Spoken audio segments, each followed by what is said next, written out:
Saludos a todos, Danilo y Gloriana Montero de la Iglesia de Lakewood. Te damos la bienvenida a un estudio más, un estudio bíblico más. Felices de estar acá. Así es, un saludo a todas las personas que nos saludan del chat. Hoy estoy con una voz un poco diferente, pero bueno, no voy a hablar mucho y va a hablar más. Pero no quería dejarlo solo, así que aquí voy a estar.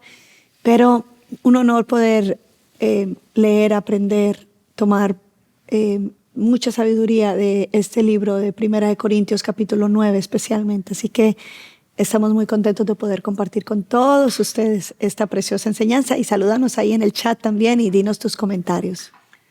Corinto es un puerto muy importante todavía el día de hoy. Aquellos de ustedes que viajan y van a Turquía y al área de Grecia saben que el puerto de Corinto está allí y que fue un asentamiento muy importante en la época de los griegos y romanos, y en la época del Nuevo Testamento Pablo mismo fue allí y plantó de hecho una iglesia a la cual le escribe 2 cartas, y es una de las iglesias de las cuales sacamos nosotros más formación después de 2000 años de historia en el cristianismo, porque Pablo le dedicó mucho a tratar de moldear cómo ellos vivían la vida cristiana y cómo ellos podían hacer ministerio cristiano y cómo podían darle fuerza, forma y gobierno a una comunidad cristiana.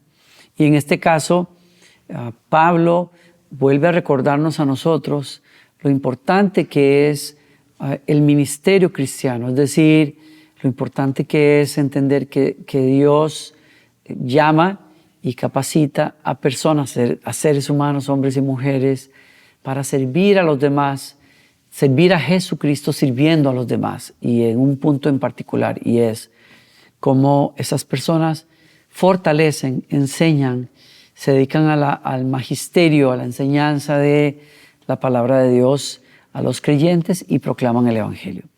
En el capítulo anterior, Pablo está hablándonos a nosotros acerca de cómo manejamos los cristianos la libertad. Recuerda que aquellos que nos definimos como cristianos, nos definimos como tales porque nosotros decidimos tomar la palabra del Señor, tanto en el Antiguo Testamento y en especial en el Nuevo Testamento, como la base para una cosmovisión, es decir, nuestra manera de ver el mundo y de manejar nuestras vidas. Por eso nos llamamos cristianos.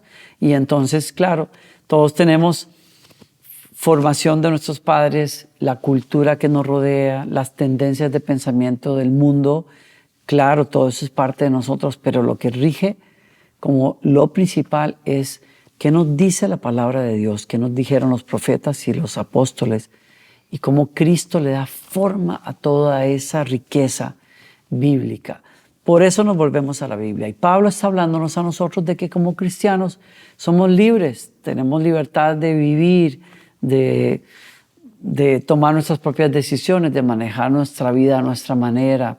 Pero en esencia Él nos dice a nosotros, somos libres, pero nuestra libertad se acaba cuando nosotros tocamos los pies del otro, de nuestro prójimo. Cuando nuestra libertad puede hacerle daño a el que vive cerca de nosotros, ahí nuestra libertad tiene su fin. Y él usa un versículo en el capítulo anterior que dice en el capítulo 8, verso 9, sin embargo, tengan cuidado de que su libertad no se convierta en motivo de tropiezo para los débiles. Y esas personas que, Pablo lo que dice es esas personas que tal vez no tienen la madurez que tú tienes para manejar ciertas libertades, si esas personas se ofenden porque tú tienes esa libertad en términos de qué comes, por ejemplo, qué bebes, si subes al templo, por ejemplo, y participas de carne que fue sacrificada a ídolos, pero tú dices, pero yo sé que esos ídolos no son verdad, Dios es el que nos dio la comida para disfrutarla y oro por esta comida y la bendigo y la santifico y yo no tengo problema con eso, qué bueno por ti. Pero otros dicen, no, pero es que eso vino de un sacerdote que sacrificó a los ídolos, yo no puedo. Cuando eso pasa con tus hermanos, ahí tú tienes que limitarte a ti mismo. En este capítulo, Pablo avanza y nos enseña a nosotros por qué es tan importante apoyar financieramente a las personas que se dedican a servir al Señor y servir a la iglesia.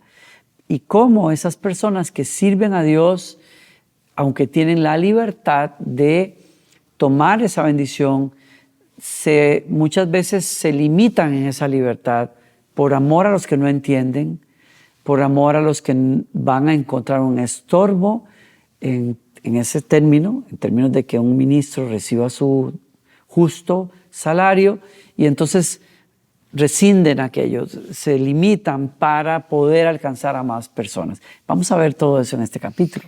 Algo interesante que notamos entonces en el capítulo 9 es que Pablo empieza con una defensa, empieza con 4 preguntas que son retóricas, que quiere decir que se da por entendido que la gente sabe la respuesta. Entonces, él empieza a entrar en una forma retórica para defender su postura. Entonces, esto nos da a entender que él tiene enemigos también dentro de la iglesia, no personas que él levantó o que les compartió el evangelio, sino personas que quizás han llegado de otros lugares y están como cuestionando el apostolado, la autoridad de Pablo. Y Pablo empieza a hablar, ya que estamos hablando de derechos y de libertades, él empieza a aclarar lo que es el derecho como apóstol y cómo él lo tiene. Y ahí es donde empezamos. El libro empieza así. Pablo entonces va a dar 6 razones por las cuales la iglesia debe apoyar, no solamente la iglesia de Corinto, la iglesia en general debe apoyar al siervo, a los siervos del Señor. Entonces, vamos a ver, la primera razón que Pablo da lo presenta precisamente del verso 1 al 6. ¿Lo puedes leer? Sí, estamos leyendo, dice, no soy libre, no soy apóstol, no he visto a Jesús nuestro Señor. ¿No son ustedes el fruto de mi trabajo en el Señor? Aunque otros no me reconozcan como apóstol, para ustedes sí lo soy, porque ustedes mismos son el sello de mi apostolado en el Señor. Esta es mi defensa contra los que me critican. ¿Acaso no tenemos derecho a comer y a beber? ¿No tenemos derecho a viajar acompañándonos por una esposa creyente, como lo hacen los demás apóstoles y los hermanos del Señor y Cefas? ¿O es que solo Bernabé y yo estamos obligados a ganarnos la vida con otros trabajos? Entonces, el primer punto, como vemos, él está diciendo, la primera razón por las cuales yo tengo el derecho a recibir un apoyo de parte de ustedes es que soy el apóstol de ustedes. Él los ganó, y bueno, ratifica que él es un apóstol. Por ejemplo, cuando él dice, no he visto a Jesús, el Señor nuestro. En este momento estamos viendo que esos apóstoles iniciales, como era el caso que ellos defendían a Pedro, defendían a los apóstoles que caminaron con Jesús, él mismo dice, yo he visto a Jesús, yo fui asignado y comisionado directamente. Y usted recordará por allá en Hechos 12, donde Pablo tiene su conversión, es directamente con Jesús y tiene la asignación, la comisión. Pablo tiene 2 encuentros más con Jesús a nivel de visiones, y precisamente el segundo encuentro de Pablo con Jesús es ahí mismo en Corinto, cuando él está recién llegado a Corinto. Se nos dice en Hechos 18 que una noche se le apareció Pablo en una visión y le dice, no tengas miedo. ¿Qué estaba pasando con Pablo ahí en Corinto? Fue muy difícil el inicio de una iglesia allí. Él tenía la costumbre de llegar a las ciudades y visitar a las sinagogas. Todos los sábados compartía, pero los judíos se pusieron demasiado duros, al punto que es donde Pablo dice que le caiga la sangre sobre ustedes. O sea, yo retiro mi responsabilidad porque yo les he compartido a ustedes el mensaje de salvación. Y entonces es cuando Pablo se dedica muy fuertemente a los gentiles. Eso usted lo puede leer ahí en Hechos 18. Y esa noche donde me imagino que él está batallando, ¿será que vale la pena seguir aquí, no seguir aquí? Se le aparece Jesús en una visión y le dice, no tengas miedo, sigue hablando y no te calles, pues estoy contigo. Aunque te ataquen, no voy a dejar que nadie te haga daño, porque tengo, y esa es la clave, tengo mucha gente en esta ciudad. Así que Pablo se quedó allí 1 año y medio enseñando entre el pueblo, o sea, ya no era directamente a los judíos, enseñando entre el pueblo la palabra de Dios. Por lo tanto, la cuarta pregunta que él hace, entonces, ¿no son ustedes el fruto de mi trabajo en el Señor? Y la respuesta es, por supuesto que sí. Pablo sigue con este razonamiento y dice, entonces, ya que soy un apóstol, tengo el derecho como apóstol de comer, de ser sustentado, aún de traer a mi esposa, menciona, a traer a mi esposa conmigo, como lo hacen los demás apóstoles. O sea, no era una costumbre, por supuesto que él no ejercía ese derecho porque él no estaba casado. Pero en el caso de Pedro y los demás, ellos viajaban con sus familias también. Entonces él hace esta pregunta, ¿no tenemos derecho a viajar acompañados por una esposa creyente, como hacen los demás apóstoles y los hermanos en el Señor? Y Cefas, ¿o es que solo Bernabé y yo estamos obligados a ganarnos la vida con otros trabajos? Esa es una pregunta muy sarcástica en este momento. Muy sarcástica no, es una forma literaria que él dice, entonces, como para hacer un contraste de por qué pretenden estos enemigos de él que no se les honre a Pablo y a Bernabé como los apóstoles. Entonces la primera razón es esa, es que él es el apóstol. Y recordemos entonces que, bueno, él va a proceder a darnos varias razones del por qué él tiene derechos de apóstol sobre ellos, que son la iglesia que ha nacido de su trabajo. Recordemos también, antes de decir eso, que estamos claros de que hay un tipo de apóstol en el primer siglo que es ellos reconocían que apóstoles eran aquellos que habían acompañado a Jesús durante todo su ministerio, habían recibido sus enseñanzas directamente de él, habían visto al Señor hacer milagros, participaron de ellos, lo vieron morir y resucitar y fueron testigos de su ascensión al cielo. Y esos son los apóstoles del primer siglo. Hay personas que hablan de que esos apóstoles terminaron, de que hoy no existen apóstoles. Nosotros entendemos y creemos que hay personas que tienen un llamado apostólico en el mundo porque van a zonas a donde nadie llegó con el mensaje del Señor y alcanzan naciones, alcanzan ciudades, alcanzan pueblos, etnias. Y hay personas que tienen un llamado a regresar a la iglesia, a la doctrina, al fundamento. Y en ese sentido son apóstoles para el mundo, para la iglesia al día de hoy. Pablo entonces defiende, volviendo a Pablo, sus derechos de apóstol y nos da varias razones acá. La primera, él dice, ¿acaso no tenemos derecho a comer y a beber? Si estamos dedicados exclusivamente a enseñarle a las personas, tenemos el derecho como apóstoles. También tenemos el derecho, vuelvo a decir, dice Pablo, de ser acompañados por nuestras esposas como los demás. ¿Y qué significa eso? Que hay una responsabilidad que ellos llevan sobre sí de una familia que tienen que sostener. Y Pablo viene entonces y se refiere también a Bernabé.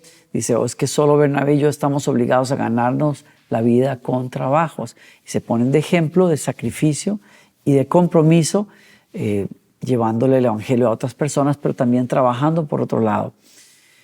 Pablo entonces está diciéndonos como apóstoles, tenemos el derecho de recibir apoyo financiero de parte de ustedes. La segunda razón que nos da es la costumbre de la época. Se acostumbra en este momento a nivel social a apoyar a las personas que si hacen un servicio social, si hacen un servicio para la comunidad los apoya para que puedan hacer ese servicio. ¿Dónde está ese argumento? En verso 7.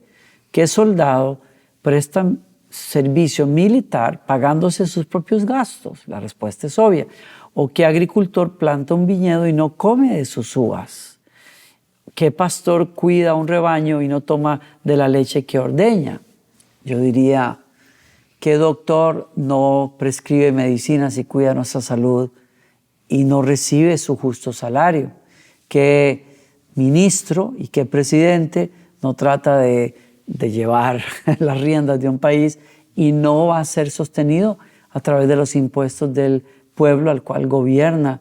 Lo mismo aplica a un pastor que se dedica al alma de la ciudad. Esa es una labor hoy más que nunca gloriana. Nosotros volvimos a viajar un poquito y recorremos tantos países, iglesias, y nos damos cuenta de cómo los pastores sostienen la salud espiritual y mental de un país, de una ciudad, cómo nuestros pastores recogen de las calles a tantos drogadictos, a personas dedicadas a la prostitución, a chicos en las calles que vienen a hogares a ser sostenidos y a sanar de los desastres.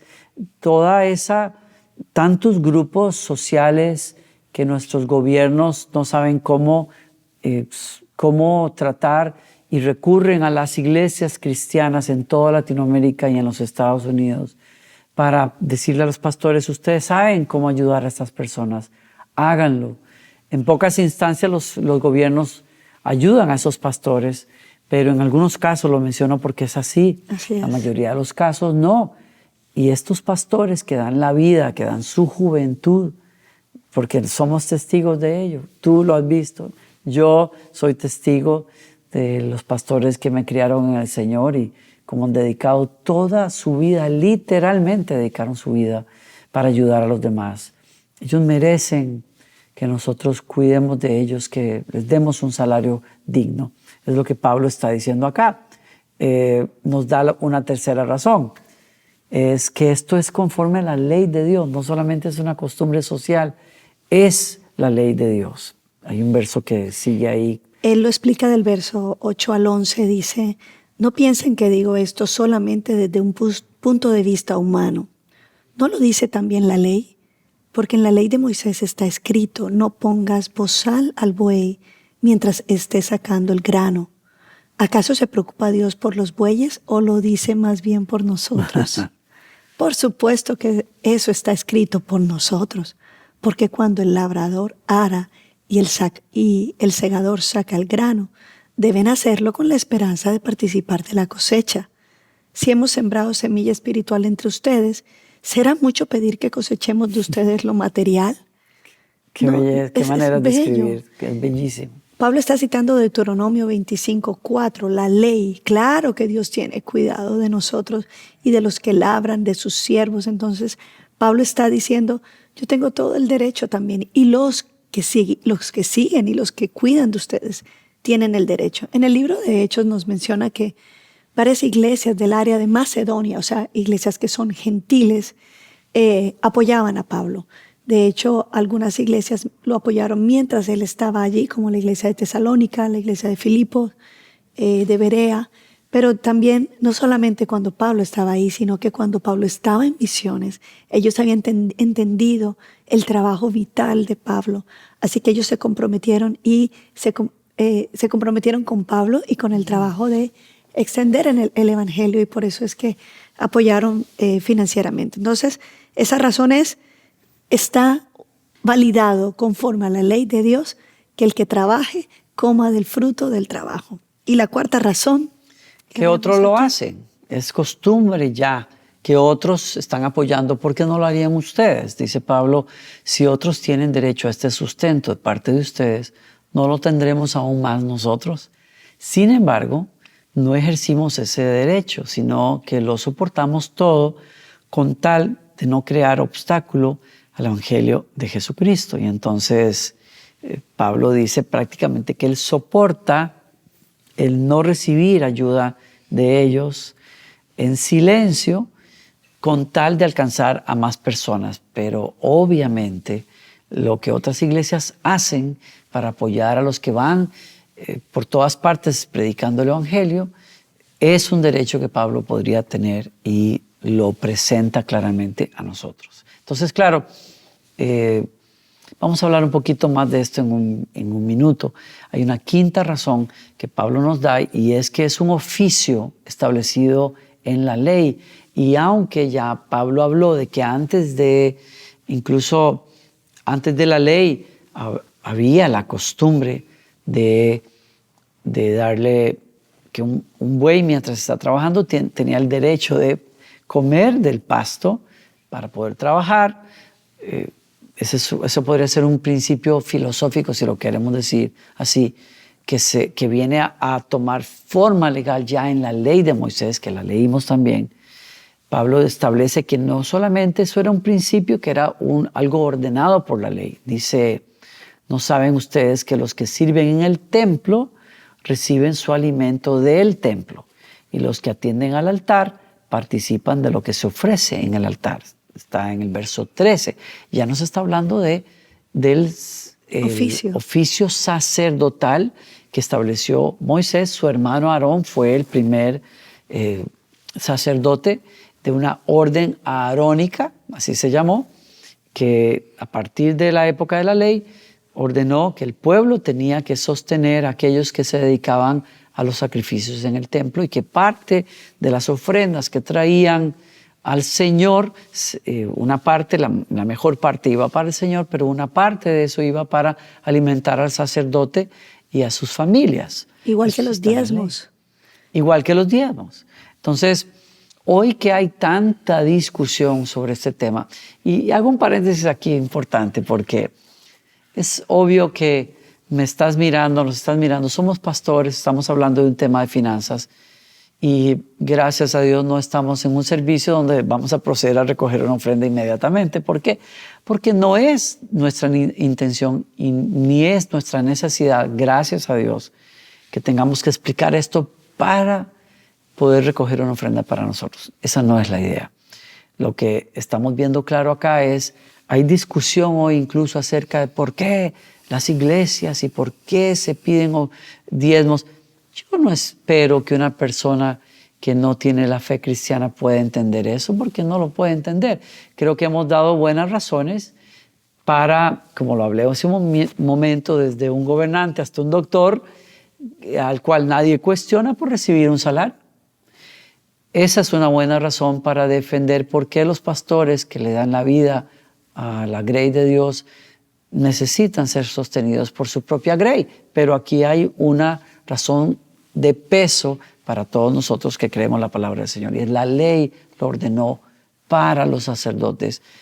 Con eso Pablo está diciendo, esa es parte de la ley que pasa al Nuevo Testamento. Claro, y esa es la sexta razón. Porque muchos dirán, no, pero es que eso se quedó en Malaquías, Sí, en el templo. sí. ¿Cuál templo hay? No, pero es que recuerden que los diezmos eran, sí, para sostener al templo, pero para sostener a las familias sacerdotales. Eso era muy claro. Y acuérdense, ahorita que están mencionando algo previo a la ley también, recuérdense ustedes que Abraham, el padre de la fe, recibió, o le dio más bien, los diezmos de lo que había recuperado de un botín. Del botín, cuando salvó a Lot y a toda su familia de los malhechores, trajo el botín y el diezmo se lo dio a un sacerdote que se llama Melquisedec, que es un sacerdote enigmático en el Antiguo Testamento, pero que muy bien Pablo en el Nuevo Testamento lo usa como una referencia pre-ley, para aquellos de ustedes que dicen o han dicho, no, que los diezmos son cosa de la ley y del sacerdocio, el sacerdocio ya se acabó. Curiosamente, Abraham, el padre de la fe, que es el padre de todos nosotros, dio diezmos a Melquisedec. Es una cuestión de honra, de honrar el oficio y la figura de una persona tan vital que es la que Dios usa para transformar el destino de una familia, para transformar el destino de una nación. Entonces es un oficio. Y sabe, Gloriana, pensaba yo, vamos a ir a este sexto punto en un minuto, pero pensaba yo como en mi única visita a Israel hace muchos años, cuando yo vi a las personas pasar por la calle vestidos de ortodoxos y le pregunto a la guía por estas personas y dice, tú sabes que estas personas desde los 13 años aproximadamente se dedican exclusivamente al estudio de la Torá y los estudios de la sabiduría hebrea y el gobierno los sostiene.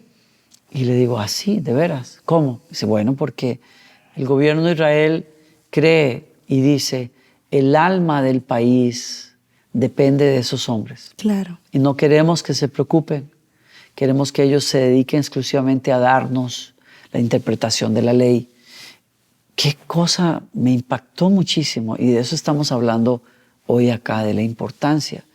Claro, hay personas como Pablo que arrancan con la iglesia en el primer siglo y sabe que hay puertos y hay ciudades donde la iglesia no va a poder.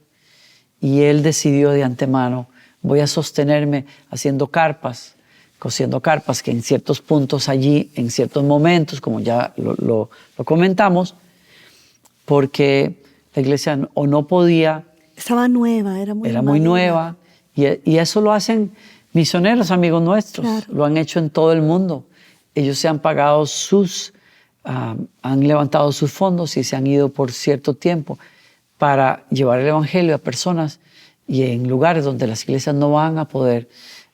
El mismo misionero que predicó la palabra de Dios a nosotros allá en principios de los 70 en Costa Rica, él y su esposa tenían negocios a los cuales se dedicaban aquí en Estados Unidos y recogían dinero por varios años, se iban y plantaban iglesias. Algunas de las iglesias que plantó el pastor Jeffrey fueron iglesias que llegaron a ser de punta de lanza en países como Costa Rica, El Salvador, Ecuador, Bolivia. Es increíble. Dieron sus vidas levantando fondos, iban y con sus fondos levantaban aquella obra por 1 año, 2 años y luego se la entregaban a un pastor local y regresaban al país a levantar fondos otra vez y a continuar aquella obra. Claro, pero eso tiene que parar. Cuando una iglesia es nueva, la iglesia recibe la ayuda gratuitamente porque hay personas misioneras que van y siembran y hay otros cristianos maduros que sostienen eso. Pero una vez la iglesia creció, que fue el caso de todas nuestras iglesias en Latinoamérica, la misma iglesia tiene que entender el principio. Y una muestra de madurez espiritual es cuando la iglesia honra a sus ministros porque la iglesia ya entendió, ya no son bebés espirituales. Y yo creo que esta parte es muy clave de entender. Una muestra de inmadurez en nuestra vida es cuando nosotros todavía no entendemos que nuestra parte y nuestra misión es apoyar financieramente a la iglesia para sostener a los ministros, pero también para sostener la obra misionera. Es algo que es una muestra de madurez y Pablo lo está diciendo porque es una iglesia que es gentil.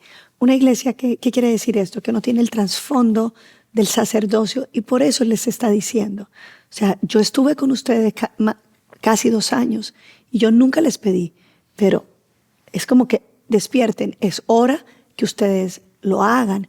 Y a veces venimos, en Latinoamérica también venimos de una tradición en donde la iglesia la financiaba el gobierno. Hace mucho tiempo la iglesia católica estaba mezclada con el gobierno, por lo tanto pagaban.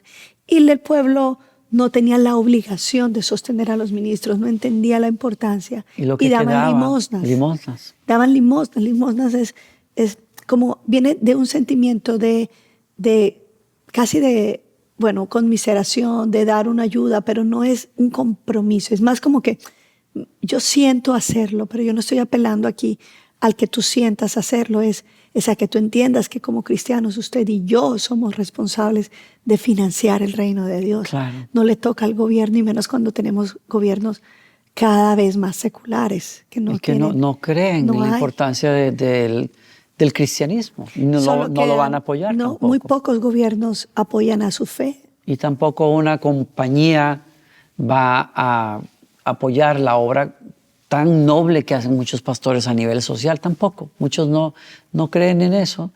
Por lo tanto, ¿a quién le queda la responsabilidad? A nosotros. A nosotros. Y para terminar con la 6ª razón, que es muy importante, muchos dicen, pero eso de los diezmos era en el Antiguo Testamento. Déjame decirte que Jesús lo ordenó. Eso es lo que dice Pablo. Y la 6ª razón, él dice, el Señor mismo ha ordenado que quienes predican el Evangelio, estoy en el verso 14, vivan de este ministerio. Y usted dirá, ¿en dónde dice está eso?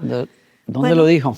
Bueno, uno de los ejemplos es Lucas 10, verso 7. Dice, el Señor cuando le da las instrucciones a los 70, acuérdense que Pablo no está ahí, pero Pablo viene de muchos años de formación con los apóstoles que sí escucharon las enseñanzas de Jesús y que están viviendo de esa manera.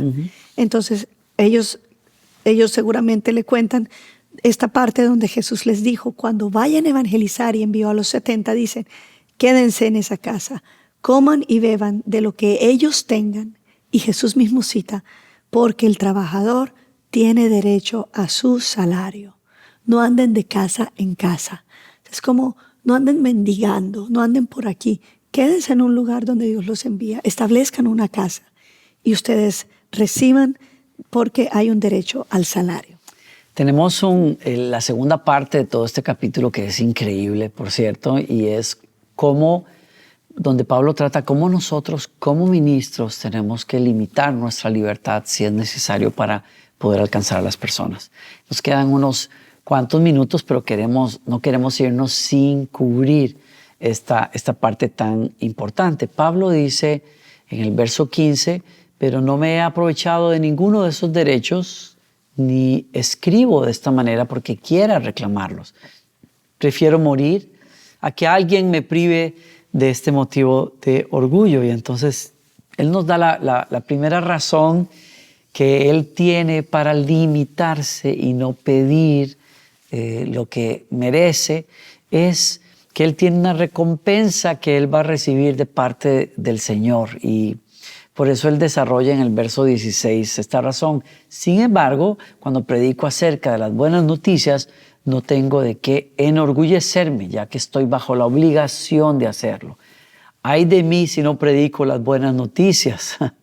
En efecto, si lo hiciera por propia voluntad, tendría recompensa, pero si lo hago por obligación, no hago más que cumplir la tarea que se me ha encomendado. ¿Cuál es entonces mi recompensa? Pues que al predicar acerca de las buenas noticias pueda presentarlo gratuitamente sin hacer valer mi derecho. La recompensa precisamente es que él lo hace no por obligación, sino por obediencia al Señor, quien es el que le va a dar la recompensa, quien lo comisionó para hacerlo.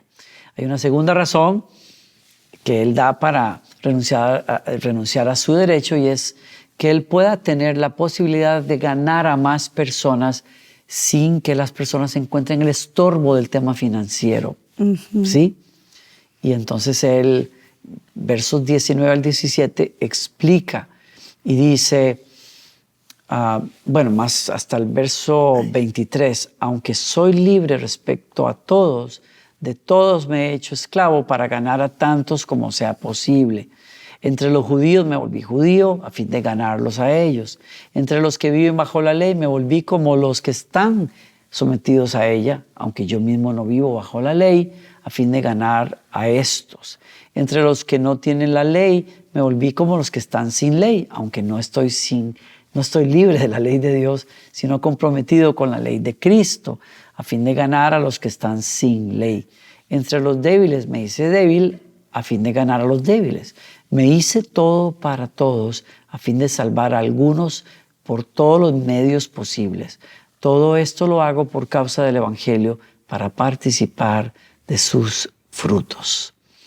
Cuando vemos aquí que cómo Pablo busca, al negarse a sí mismo, lo que él está buscando es cómo mejorar esta comisión, cómo realmente cumplir la tarea con excelencia de ganar a más personas. Entonces ya dijo, que no haya estorbo, que el tema financiero no era estorbo, no lo pedí. Segunda razón, negarse a sí mismo y limitarse, aunque él tiene la libertad. Recordemos que el capítulo empieza diciendo, no soy libre. Claro, veníamos hablando en el capítulo 8 de la libertad que tenemos para Cristo.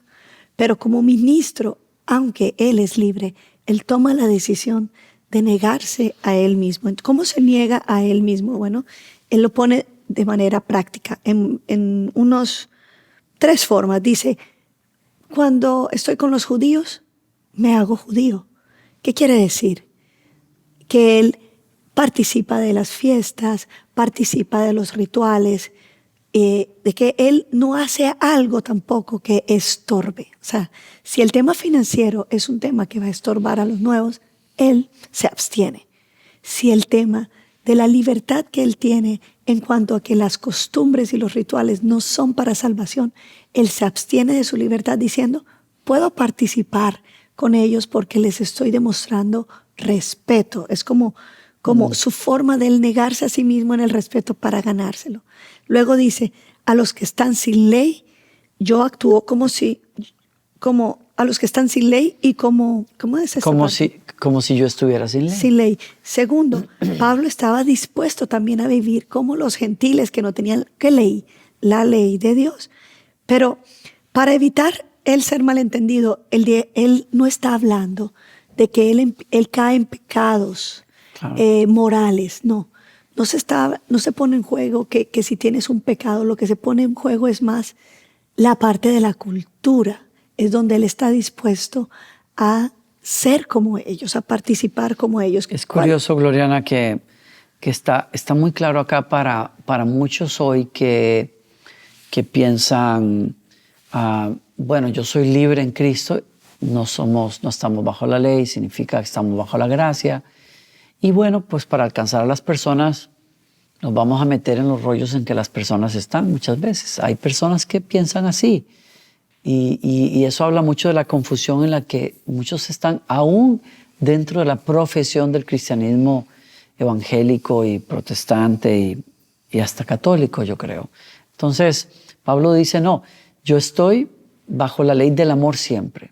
Y bajo esa ley del amor, yo considero a las personas que no entienden la ley judía y participo con ellos, me hago como ellos, pero como bien lo dijiste, ya no significa que yo incurro en cosas que son contra mi fe. Exacto, yo no comprometo la verdad ni mi fe. Y ese es el punto. Él dice, ¿en qué sentido él es específico? Comía lo que ellos comían, Claro. se vestía como ellos se vestían. Sí. Es muy curioso. Él no ponía él no se veía como un antagonista o contrastante a ellos, no. Él se metía, o sea, lo que estamos viendo aquí es que Pablo es un evangelista relacional. Él se ganaba a las personas. Y si mi manera de vestir pone una diferencia y hace una brecha, no los voy a ganar. Entonces él quitaba lo que era la diferencia y en una ocasión se afeitó su cabeza para no causar para ser como ellos en ese sentido, poder llegar a donde ellos. Qué bueno sería, Gloriana, que pudiéramos hablar un poquito más y pudiéramos hasta ahondar en cómo esto se vuelve práctico para nosotros el día de hoy, ¿no? Nosotros tenemos hoy, por ejemplo, tantos grupos en donde las personas consideran que el cristianismo es vestirse como en el siglo antepasado casi, o sea, usar unos ropajes que nos hacen ver que somos completamente distintos a los demás. Y eso, en vez de mandar un mensaje positivo, pone unas murallas ante las personas. Las personas no sienten, no perciben que eres parte de su vida. ¿Por qué? Porque pusiste un nivel aquí. Yo soy diferente. Y yo creo que ahí Pablo nos da ese ejemplo. Creo que no quiere decir que nos vamos a poner a la moda del mundo actual, porque hay muchas cosas que el mundo está haciendo hoy que no van dentro de la modestia de un cristiano, ni lo pulcro o lo decente, pero tampoco ponernos en el otro extremo del abanico en donde parecemos sacados de otro planeta. O sea, yo creo que hay algo práctico. La moda uno la puede... en la moda hay para el que quiere ser más provocativo y para el que quiere ser discreto. O sea, uno puede estar completamente en la cultura, no hay ningún pecado con eso, siempre y cuando esté dentro del parámetro de ser una persona respetuosa con uno mismo, con el cuerpo. Y yo creo que en ese sentido no se critica mucho a algunas personas que se ponen muy a la moda, pero realmente, viendo a Pablo, realmente esto no tiene no debería tener ningún tipo de conflicto. Yo creo que donde él da la estocada final y preciosa y poderosa para todos nosotros es dándonos a entender que donde él aplica más ese negarse a sí mismo como ministro, y nos habla a todos nosotros, es en vivir una vida con dominio propio, como si fuera un soldado que ha sido llamado por un capitán a correr en una carrera y para lograr dar la talla en esa carrera tengo que vivir disciplinado y negándome a mí mismo con tal de llegar a la meta que Dios puso. Ahí es donde nos deja un mensaje cerrando este capítulo que es maravilloso.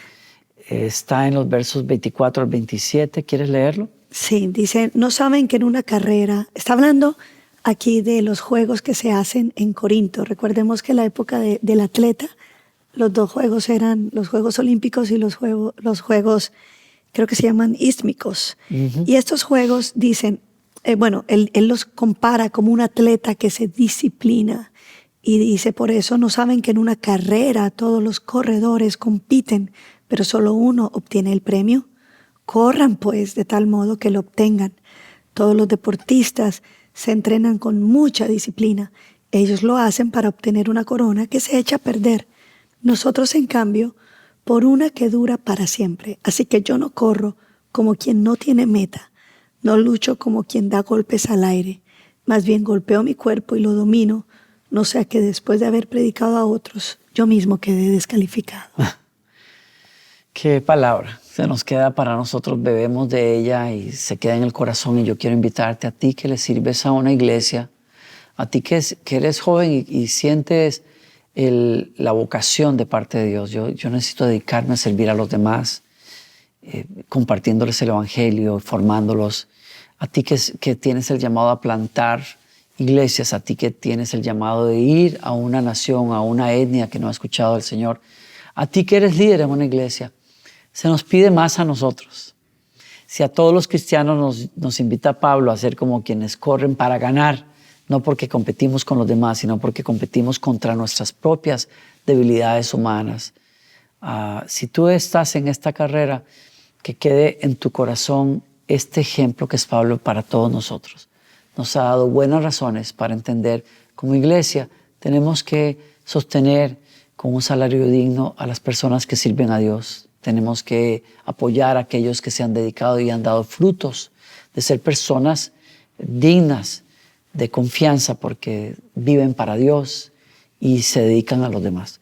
Pero también nos da ejemplo de que nosotros que servimos, que estamos en este lado del espectro, a que nos exijamos a nosotros mismos. El mayor llamado que tenemos es correr de tal manera que podamos ganar esa corona que está al final. Es por gracia, sí, pero necesitamos disciplina hacia nosotros mismos para poder llegar a esa meta. Y que espero que este mensaje, que es bellísimo, yo creo, aclare dudas y te dé una base clara para hacer iglesia, para ser parte de la fe. Pues qué bueno estar acá, Gloriana, ¿sí? Bueno, un abrazo a todos ustedes y gracias por estar en este capítulo con nosotros. Que el Señor les bendiga y que seamos una iglesia que entiende el llamado, que entiende la comisión y que entiende el por qué hacemos las cosas. Espero que la próxima vez que alguien pregunte, tú puedas tener más razones por las cuales nosotros apoyamos a que el reino de Dios avance y que seamos cristianos que decidimos por amor quizás ceder a muchas cosas y a privilegios que tenemos con tal de alcanzar a otros. Así que les bendecimos y les damos las gracias por estar aquí con nosotros una vez más.